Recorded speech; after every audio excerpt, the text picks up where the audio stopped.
Brother, if your wife feels distant right now and Thanksgiving is in 2 days, do not wing it. This holiday could make things worse or give you an opening you need. So here's your game plan.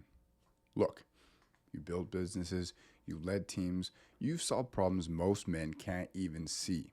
But right now, walking into Thanksgiving feels like walking into a courtroom where the verdict is already in. The tension in your marriage isn't going away just because there's turkey on the table. In fact, holidays make things worse. The emotional distance that you've been feeling, it's about to be on full display in front of family, kids, and everyone.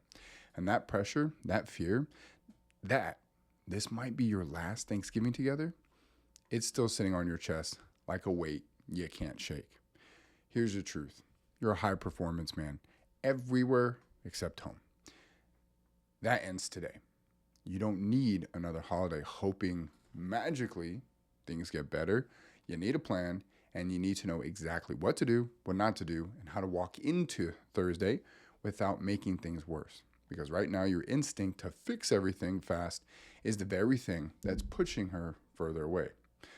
Here's what most men don't realize: Thanksgiving isn't just another Thursday, it's a pressure cooker. The emotional walls between you and your wife, well, they're already sky high.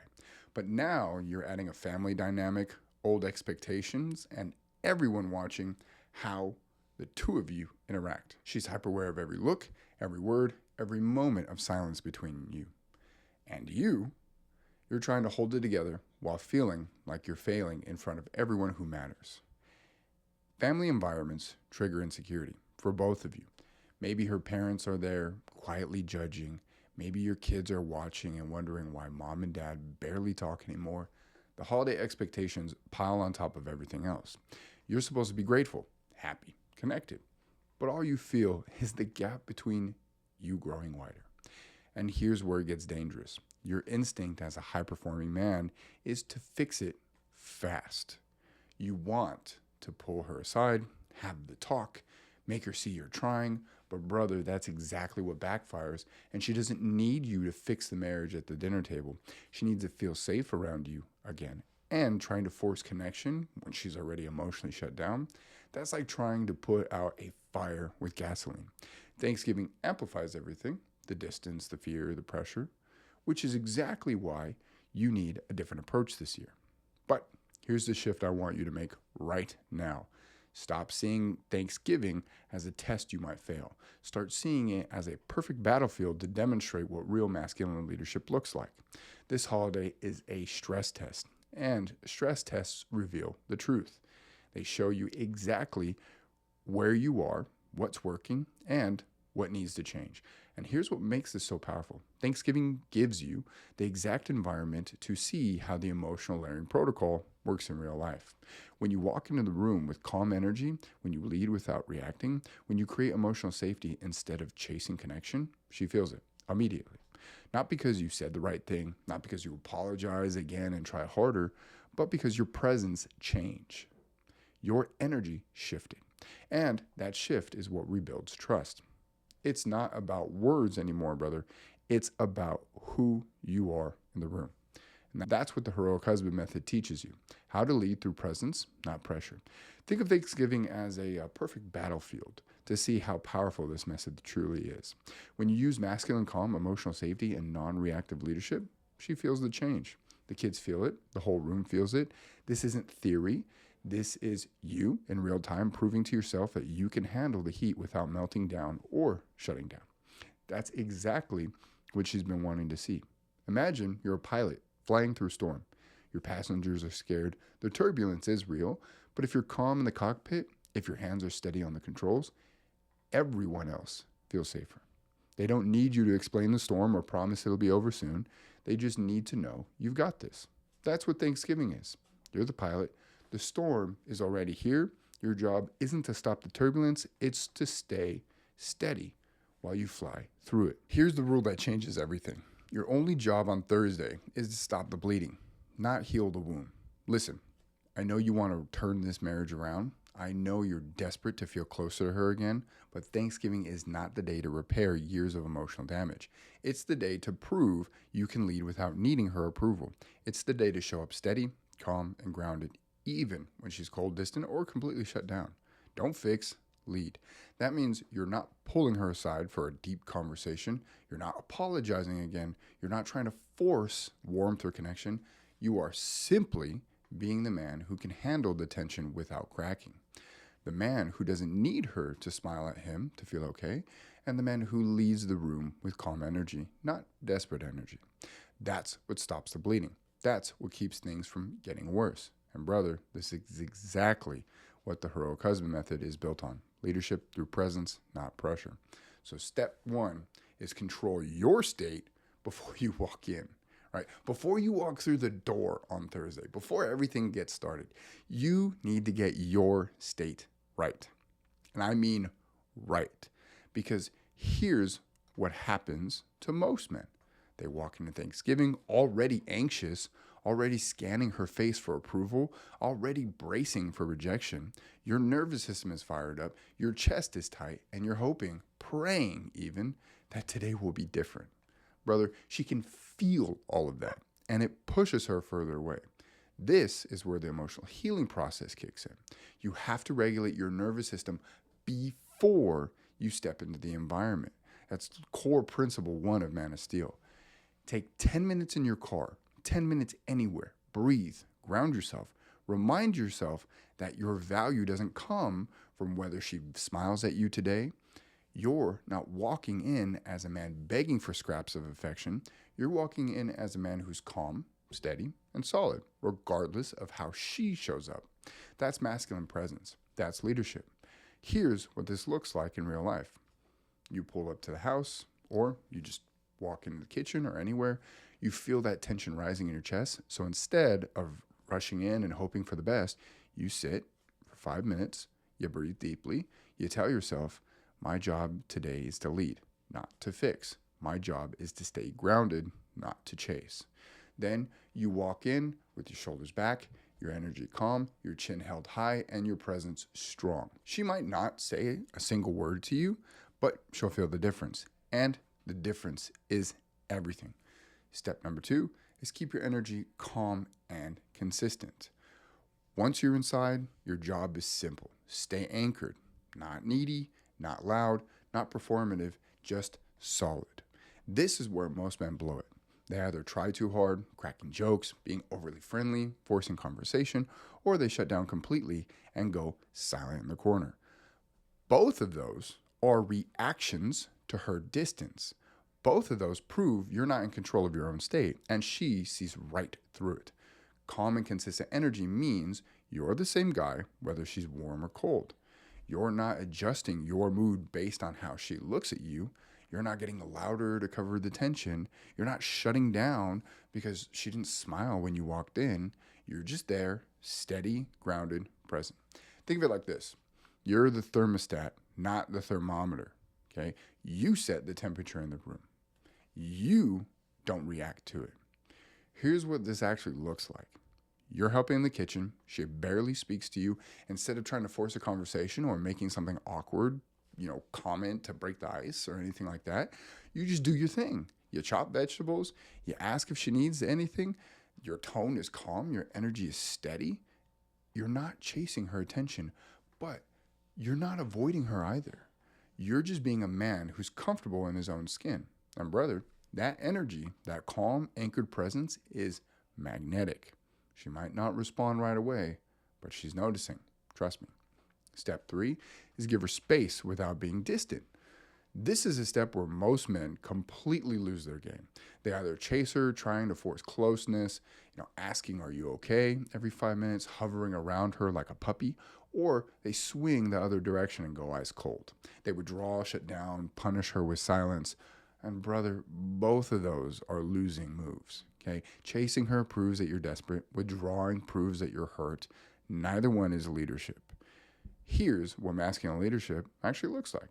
You respect the emotional barriers without making them bigger. You give her space without disappearing. You're present without being pushy, and you're available without being needy. This is the hardest balance to strike because it requires you to be okay with her distance while still showing up as a man who's engaged in the room. You're not chasing her attention, but you're also not punishing her for not giving it. Here's the real life version, okay? If you want to, as an example, I like to give these examples. She's sitting on the couch with her family. You're across the room. You don't walk over and try to sit next to her. You don't force eye contact or try to pull her into a conversation. But when she gets up to grab something, you notice. You ask if she needs help, calm, casual, no weight behind it. She says no, you nod, and you go back to what you were doing. No reactions, no hurt feeling, no silent treatment later. You just give her space while staying present. That's the move. That's masculine leadership at its highest level. You're showing her she doesn't have to manage your emotions. And that's exactly what she's been waiting to feel. Step 4 is avoid heavy conversations. And a lot of people get this wrong. Listen to me carefully. Thanksgiving is not the day to have the talk. People come to me with the worst scenarios, and everyone always wants to force a big talk at like the wrong moment, okay? I don't care how bad you want to clear the air. I don't care how much you need her to understand you're trying. This is not the environment for deep emotional repair. And this goes into a deeper concept of situational awareness. You have to understand the mind, body, and spirit of the people around you and the environment that you're in, okay? Family is around, kids are watching. The pressure is already sky high. If you try to pull her into a heavy conversation right now, you're going to make things exponentially worse, right? Here's why. She's already on edge. She's already emotionally guarded. And the second you try to have a serious conversation in the middle of a family gathering, her walls go up even higher. So she feels cornered. She feels pressured. And now she's dealing with you and everyone else in the room. You think you're trying to fix things, but what she hears is, I need you to make me feel better right now in front of everybody. That's not leadership. That's desperation. And it backfires every single time.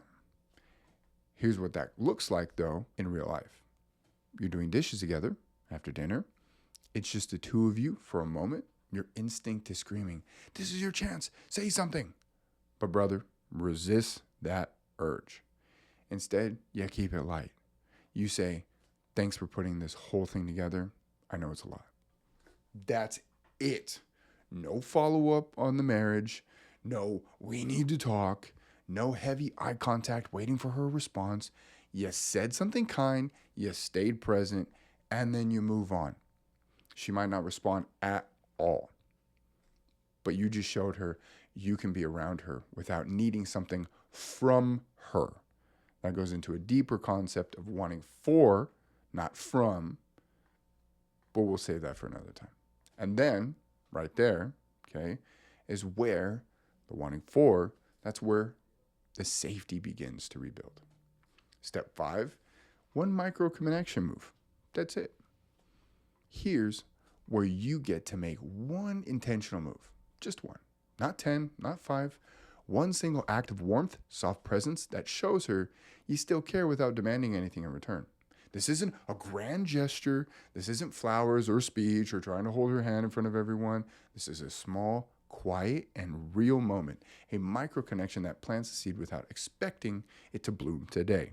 Too many people, and I tell my clients all this all the time, it's like, you plant something, you make good progress, and then they try to pull it up, check the roots, or they try to make a tree grow by tugging at it. Just not going to work. You can't pull on a tree to make it grow. You got to let it water and let it take root, okay? So all it takes is one micro connection, okay? Now, the key here is giving without needing her to give back. You're showing warmth without attachment to her response. Maybe it's refilling her drink before she asks. Maybe it's grabbing her favorite dessert and setting it down next to her with a smile, a small smile. No words, no waiting for a thank you. Maybe it's putting your hand gently on her lower back for 2 seconds as you walk past her in the kitchen. That's it. You do it, you let it go. You don't watch her face for approval. You don't bring it up later. You just give her a moment of softness, and then you went back to being steady and calm. Look, this is what it actually really looks like in real life, right? You notice she's cold. Everyone's outside. She forgot her jacket. You grab it without saying anything and bring it to her. You don't make a big deal out of it. You just hand it to her and maybe say, here, That's it, and walk away. It's really that simple. She might say thanks, she might not. Either way, you did something kind without needing her to reward you for it. Brother, that's the move. You're letting her see a version of you that's warm, thoughtful, and not desperate. You're letting her come to you emotionally on her timeline, not yours. That's real masculine leadership. Now, step 6 is lead through the kids and the atmosphere. Here's something most men miss. Your wife is always watching how you show up as a father and as a leader in the room. She might not be talking to you. She might barely look at you, but she's watching. And one of the most powerful ways to demonstrate your value without saying a word about the marriage is to lead through the kids and the atmosphere around you. It's as simple as that. This is where you stop trying to prove yourself to her and you start being the man that she fell in love with. You engage with your kids. You're present with them, laughing, playing, listening. You're not doing it to perform for her. That's an extrinsic motivator. It has to be intrinsic. You're doing it because that's who you help set the table. You check in with family members. You create calm, positive energy in the room just by being steady and engaged. She's noticing all of it. She's seeing you lead without needing credit. She's seeing you handle stress without falling apart. And that version of you, that's attractive. That's what she's been missing. Now, this is what it could also look like in real life, right? Your son asks you to play catch outside before dinner or throw the football around or whatever, right? Most men would say, later, because they're too stressed about the marriage, they're watching football or whatever it is, okay? But you stop what you're doing, you go outside with him. You're fully present, not on your phone, not distracted, not thinking about whether she's watching. You're just being a great dad. When you come back inside, she might not say anything. And honestly, who gives a fuck? But she saw it. Or maybe there's tension building in the room. Someone's arguing, the vibe is off, right? Instead of adding to it or disappearing, you step in calmly. You diffuse it with a joke or by redirecting attention.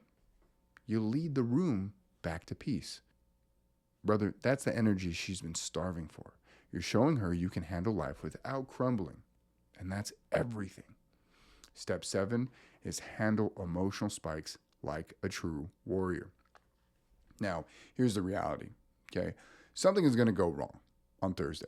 We all know it. We've all been, like, I don't know how many trips you've been around the sun, but we all fucking have seen it, okay? She might snap at you.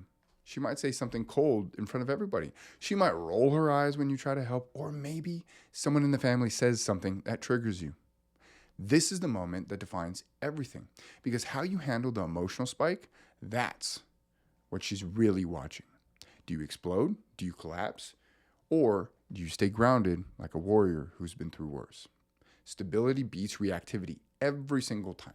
And when she says something sharp, your instinct is to defend yourself, fire back, or shut down completely. But that's exactly what she expects. That's the old version of you. The new version, you take a breath, you ground yourself, you don't react, you might pause, look at her calmly and say, okay, that's it. No argument, no defense, no shutting down, and sulking for the rest of the day. You absorbed the hit, stayed solid, and moved forward. And brother, that's the response. That calm, non-reactive strength is more powerful than anything you can say. Here's what that looks like, okay? Like day of. She makes a comment about how you never help, even though you've been in the kitchen all afternoon and have done that years before. The old you would have gotten defensive. List everything that you've done, did, and will do. Maybe even walk out of the room.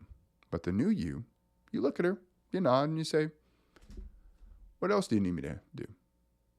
No edge in your voice, no bitterness, just calm leadership. She might keep pushing. She might not respond at all. Doesn't matter.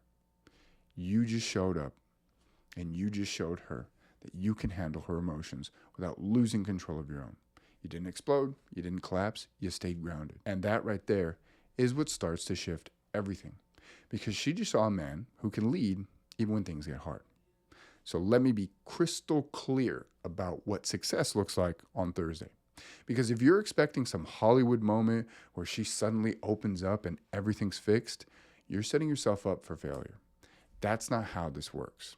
Your goal is not reconnection. Your goal is not closeness. Your goal is not to leave Thanksgiving feeling like you're back in love. Your goal is simple. Leave Thanksgiving with more emotional footing than you walked in with. What does that mean? It means you showed up as a grounded man and you stayed that way, even when she was cold, even when tension was thick, even when nothing changed on the surface. It means you didn't chase her, but you didn't withdraw either. You gave her space while staying present. You led without needing her approval, and most importantly, you proved to yourself that you can handle pressure without falling apart. That's the win.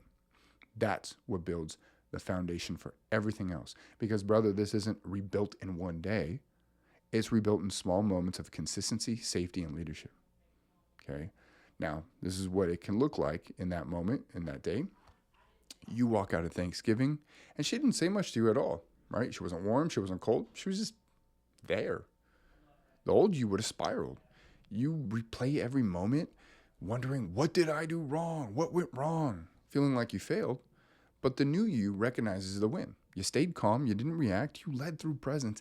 And even though she didn't say it, she felt safer around you than she did last week. That's progress. That's emotional footing.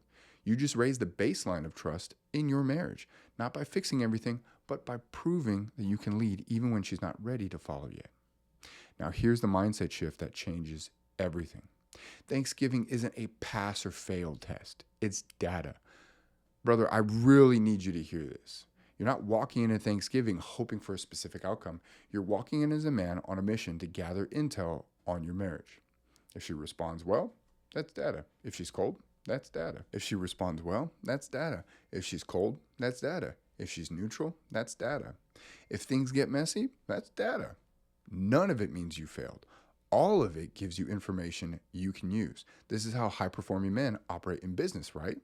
You don't launch a product and then collapse when the first version doesn't work perfectly. You gather data, adjust, you refine. Your marriage is no different. You gather intel on where she is emotionally, what triggers her, what softens her, and how she responds to your calm leadership. Stop judging yourself and start observing. Your job is not to react to the day. Your job is to learn from it. What matters is not what happens, but how you deal with it. Here's what this looks like, okay? Let's say you stay calm all day, you lead beautifully, and she's still cold at the end of the night. The old you would think, I failed, nothing I do works. But the new you think, okay, that's data. She's still emotionally guarded. That tells me her walls are higher than I thought. It tells me I need more consistency over time, not just one good day. And there might be a specific bleeding point that's triggering your identity conflict trap, your ICT, that she's guarding against because she still thinks you're going to be this old identity. That's what you have to attack. Maybe she even softens for a moment, laughs at something you said, thanks you for helping. Well, that's data too. It tells you she's still capable of feeling safe around you when you show up right. And this is exactly the heroic husband method, masculine leadership under pressure. You're not gambling with your emotions, you're executing a strategic mission.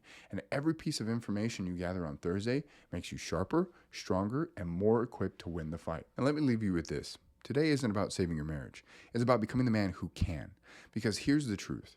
Your wife doesn't need you to fix everything on Thursday. She needs to see that you're becoming someone different, someone stronger, someone who can lead even when she's not following, someone who can stay grounded even when everything's around you feels like it's falling apart. That's the man she's been waiting for.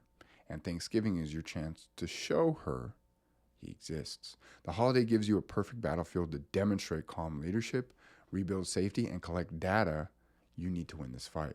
You're not walking in blind anymore. You're not hoping and praying things magically get better. You got a plan. You know what to do, what not to do, and how to stay solid no matter what happens. And look, that's power. That's the difference between a man who's at the mercy of his marriage and the man who's leading it back from the edge. So here's what I need you to do. Step into Thursday with strength, clarity, and purpose. You're not going in this as a man who's desperate for her approval. You're going in this as a man who's rebuilding trust one grounded moment at a time. You're going in as a warrior who knows how to handle pressure without breaking.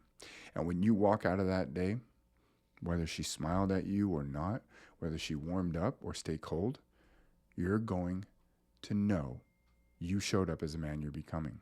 That's the win. That's what changes everything. Now go lead. And look, listen, brother, Thanksgiving is going to happen whether you're ready or not. And here's what you get to decide. Are you walking in as the same man who's been losing ground for months, or are you walking in as a man who's finally taking control? Everything we just covered, controlling your state, staying calm and consistent, giving her space without withdrawing, avoiding heavy conversations, making one micro connection, leading through the kids, handling emotional spikes like a warrior, all of it comes down to one thing: masculine leadership under pressure. This isn't about being perfect, it's about being present. It's about proving to yourself that you can handle the tension without cracking. It's about showing her, through your actions, not your words, that you're becoming someone different, someone stronger, someone she can trust. And if you can do that on Thanksgiving, you can do that every day. That's how you rebuild a marriage. That's how you save your family, one grounded moment at a time. Here's the reality: you can't do this alone. You need a system. You need a method that's been proven to work for men just like you, high performers who've lost their way at home but are ready to lead again. That's exactly what the Heroic Husband Method is built for. If you're serious about turning this around, if you're done guessing and ready for a real plan, then book a call with my team. Let's talk about where you are, where you want to be, and how the emotional layering protocol can get you there. Don't wait until it's too late. That link is in the description below. Step into Thursday like a man on a mission, and let's make sure that you have the tools to win. And if you know anybody in a very similar situation, please share this video, especially because Thursday is a make it or break it point for a lot of people.